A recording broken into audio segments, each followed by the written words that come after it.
Hey everybody, welcome to the channel. Today we're going to be talking about Sram Maven Ultimate Brakes, long-term review. What I've had them on since February.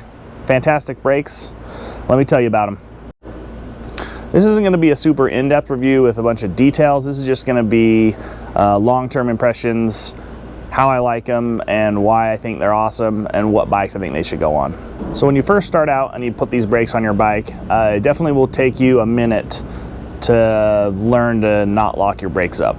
So they will lock up relatively easy if you're pulling the same pull power that you did on your other brakes. So, you know, but after, it probably took me like half a ride before I felt really comfortable. And then after that, it is so nice to be able to feather those brakes, just barely pulling on them and just get you that nice slowing or stopping power you want without having to just really wrench down. So like I said, I've been running these brakes since early February, right when they first came out for public to buy. They are by far the strongest brake I've ever tried. I've been on a few lines of SRAM and Shimano throughout the years on different bikes, and these ones will bring you to a stop very, very fast. If you're not careful and you just slam on those, they will definitely lock your tires up. The one thing I do love about them is just how much less hand fatigue it requires over long descents. So when you're coming down something with 12, 13, 14, 1500 feet of drop, you just don't have to pull that hard. You just need to pull about half strength compared to your normal brakes, and it will give you that same stopping power or more, especially on those long rocky descents when you're just really wrenching down and your hands are holding the brakes the whole way down just because you're bouncing across the rocks trying to stop.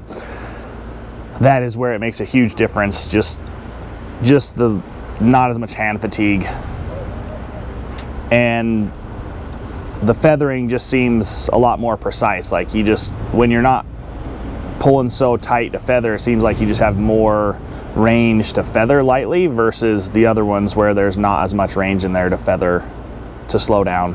Like a long slab, they're awesome on slabs. Like you can just use that front brake and just slow yourself down to any speed you want on that. They're fantastic. I really, really love those brakes. Like I said, the bikes I'd put them on would be e-bikes, big enduro bikes, any bike where you need big stopping power.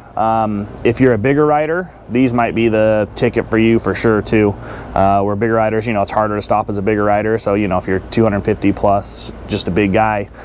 So some of us aren't built like that, but if you are, these would be, I think, a great upgrade for you. Just to help you stop and be more proficient in your stopping powers. Yeah, baby, yeah! They are a heavier brake, but I think if you wanted the stopping power, it's worth it in the grams. I don't know, I probably won't put them on my lighter bikes, but definitely on like downhill bikes, e-bikes, like a full enduro bike where you're not really worried a little bit about the weight. I think it would definitely be a worthwhile upgrade to put on those. As for maintenance and stuff, I have had zero problems. It's coming up on the end of July here, middle to end of July, and I haven't had a single thing of maintenance to do. Granted, they've only been running on the bike since February. I probably have 400 miles maybe on them now, 400 or 500. Quite a bit, because it's an e-bike. You put a lot more miles on bikes when you have an e-bike. Doing really long descents and really long climbs. So to wrap up, SRAM Maven Ultimate Brakes, 2 thumbs up. Do I think you should get them? If you have the right bike or you're a bigger rider, absolutely. Worth the upgrade. Lighter rider, lighter bike, probably not worth the upgrade unless it's a new build and you don't mind the little bit of weight penalty. Thanks for watching, everybody. Please, if you have any comments or questions, toss them down below and I'll get to them and answer them for you guys.